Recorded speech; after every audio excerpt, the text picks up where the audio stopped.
Hey guys, this is Anthony Morganti from anthonymorganti.com, and this is episode 116 of Photo Critiques. Now, I'm sure most of you have heard by now that I'm no longer accepting any new images for critique. If you haven't heard and you're wondering why, there's a link below this video. You can click on that and it'll take you to my website where I wrote a short article that explains why I'm not going to be doing critiques anymore and what I'm going to be doing instead of critiques. Maybe it's something you're interested in, so you might want to click on that. Now, I do have enough images though to keep me busy with critiques through February and into March. So I'll be doing critiques for a while because I promised all these photographers I'm going to do their critique, and I will do them. It's just going to take me another month. So bear with me. I'll get through the critiques and then I'll be doing that new thing that I'm really excited about doing. As I mentioned, this is episode 116, and in this episode I'm pleased to critique the work of Allan Albery. I hope I pronounced that right, Allan. Allan sent me in some really, really nice shots. This first one's just a beautiful shot. Really, really well done. Beautiful scene. I mean, just beautiful. F of 13, 1/60th of a second, ISO 100. Perfect settings for a landscape. Really nicely done. Couple things. As I look at the landscape, there's only two things. I definitely like the shot, though. Don't get me wrong. I'd take a shot just like this.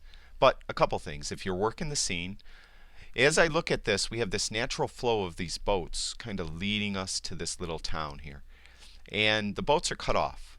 And we also have more of a town on the hill here that's cut off. Now, I don't know what's over here, but I would have liked to seen a shot with your camera tilted a little more to the left and keep this in the scene though, and get more of the boats that are leading out and more of the town up in the hill, if it is picturesque, if it was.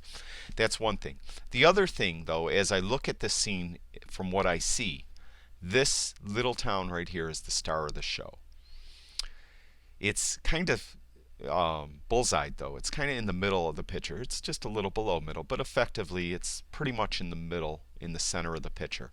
I think the image would be stronger if the this little town area wasn't smack dab in the middle. Let me try to show you, see if I can do it here. Now, I don't use the rule of thirds. I use the golden ratio. The golden ratio is similar, though, as you could see these lines here. Instead of being equal boxes 1/3 of the full size of the image, the boxes are 40%, 20%, 40%, and going horizontally 40, 20, 40. And I just prefer that method. It's just, I guess personal preference. So I'm thinking that if we crop it and we have the town on it, these lines of intersection. Now, if you use the rule of thirds, you put them in the rule of thirds lines of intersection. It doesn't matter. I think this is a stronger image. It just is more, detail to it, just being up closer. It's like the user is, or the viewer is more in the shot. So I think if the town was off to the right and up a little bit, now we are cutting off some of the beautiful sky, but there's a trade-off involved. I think this could be a stronger image. Now, as I go back to your image, you could see what I mean. My opinion, but it's something as you work the scene. Try to take a shot like this because the sky is interesting. But decide in your mind what is the star of the show, and I think this is the star of the show. Then put it up in a lines of intersection area, rule of thirds, or golden ratio. Take a shot like that. Then decide, well, maybe these floating boats are the star of the show. Well, then point your camera down to the left a little more and get this flow of boats better. So work the scene like that. Think it through and get some different shots from different angles, different perspectives, and different focal lengths.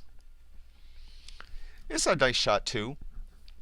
It's I like the processing again, just like the previous shot. I love the processing in the previous shot, not overdone, just perfect.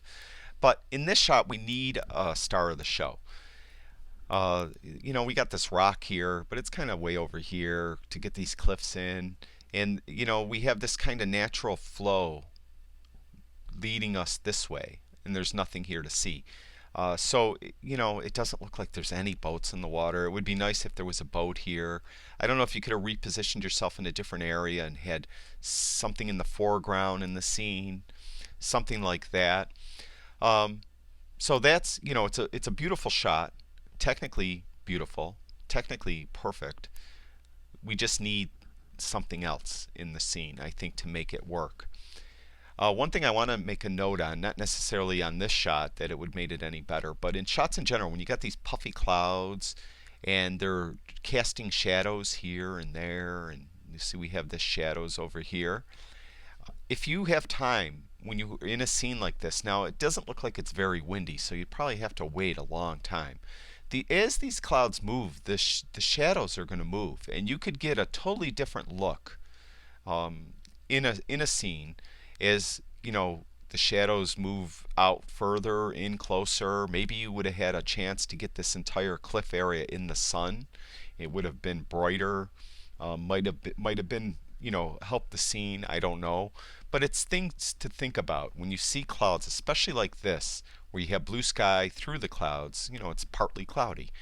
As the clouds move about, the shadows are going to move, and you could get a whole different look on a shot. So keep that in mind when you're presented with that type of cloud formation. It's a really nice shot. Um, I really like this shot. You have the sun behind that tree, very tranquil, silhouetted. Very well done. Very well done. I like this shot too. You got this natural framing going on. We have the tree above hanging down into the picture. We have this row of bushes, I guess, below. The processing's a little bit hot, but it's nice. You did a nice job. We have some contrasting colors with reds and greens. We have some geometric shapes with circles and cubes. And it's a really nice shot. I think if, whatever this building is, if they were making a brochure or something for their company, this would be a nice shot to go on the cover of their brochure or the cover of their whatever they do for their stock mark, their stock, whatever. You know what I'm trying to say. Words escape me when I do these critiques, but it's a very nice shot. It's a really nice shot too. I like it. I think you did a nice job controlling the light. It's backlit, very strong backlit, very well done. Soft focus. So I really can't comment on focus. It's a little soft, but you did that on purpose. Nice specular highlights back here. Very well done. The only little thing I could recommend, and yeah, I was a wedding photographer for a long time, and I saw a lot of. I watch wedding photographers. I've gone to zillions of weddings, and I'm surprised how reluctant wedding photographers are to use their flash outside. Excuse me. Sorry, I just can't beat this cough. It's really getting the better of me. But anyways, as I was trying to say, um, if you used a flash here, and I'm talking just 1/32nd of a power, 1/16th of a power, it would have brightened her face a little bit and put some catch lights in her eyes. And it really would have made the shot come alive. It would have added another dimension to the shot. It is a beautiful shot as it is, and you've done everything really well. You have the background perfect, the lighting's perfect in that regard, so all of our attention is on the star of the show, which is the bride. But I think if you just threw a little light in her face, just a little, it would have brightened up her eyes and it would have made her come alive more in the picture. And you know how they say a bride glows? And I think she would have glowed, um, you know, with just a little fill light, just a little bit. This is a great shot. I love everything about this shot. You did a really nice job, Alan. The eyes are in perfect focus. As I mentioned many times, almost every critique, if you're focusing on or you're taking a picture of anything with eyes, it could be an animal, an insect, or a person. Focus on the eyes. That's human nature. That's what we tend to look at is the eyes. And you did a really nice job. What I also like here is you shot the dog broadside. So the dog's snout isn't pointing towards us. If the dog even had its head tilted, 45 degrees towards us, the depth of field would have been ruined. You would have had the eyes in focus, but the nose would have been out of focus, and the back of the ears would have been out of focus at f of 5.6. But because you shot it broadside, like this, flat to the camera, the entire dog's head is in perfect focus, and the background, because you used a f-stop of 5.6, is nicely out of focus. And then you use this really heavy vignette, but it looks great. It really puts our attention right on the dog, and it's just a great shot. Really, really well done, Allan. This is a nice shot too. This, when you're going to photography school, they have you do shots like this, and we've all done them, I think. Very well done. The only comment I really could make is we got this dust or something in the water. See this here? That's just kind of ruins the effect, I think. I think we kind of, if you ever could retake this, I don't know if it's not bubbles. It looks like it's like a film, a dust film on top of the water. If you could ever, redo a shot like this, try to keep the water as clean as possible, and I think it'd be a much stronger image. But technically, he did a great job. We have this perfect, splash from the drip and reflection. Very well done.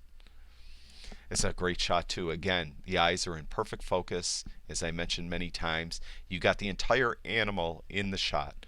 The antennae are all the way in, which a lot of times I've seen beginning photographers in macro cut the antenna off grasshoppers and butterflies and things like that. You get them all in. The wings are all in. It's just a really nice job. This shot here I like. I like the idea with this negative space of the white, and you have the flower off to the side, which is real nice, not bullseyed. The only comment is this out of focus leaf right here just draws our attention away from the star of the show, which is this flower. So if you could have pruned that leaf or repositioned the flower so the leaf wasn't so prominent in the shot, like this leaf here is not bad. It's at the bottom.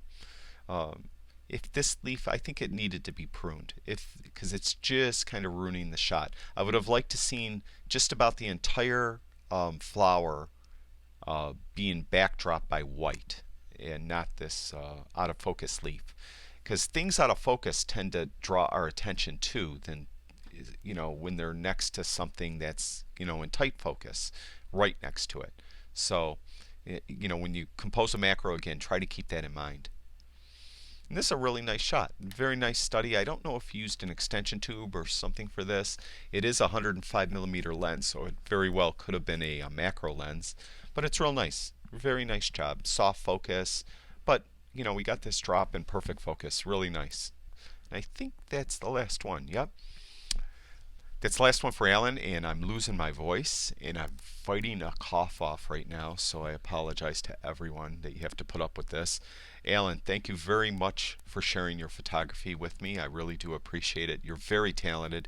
Allan told me he barely has any time to take any shots. His cameras gather dust because he's so busy with work and everything. But Allan, if you ever could find the time and really share your photography with the world, you're very talented. Nice job.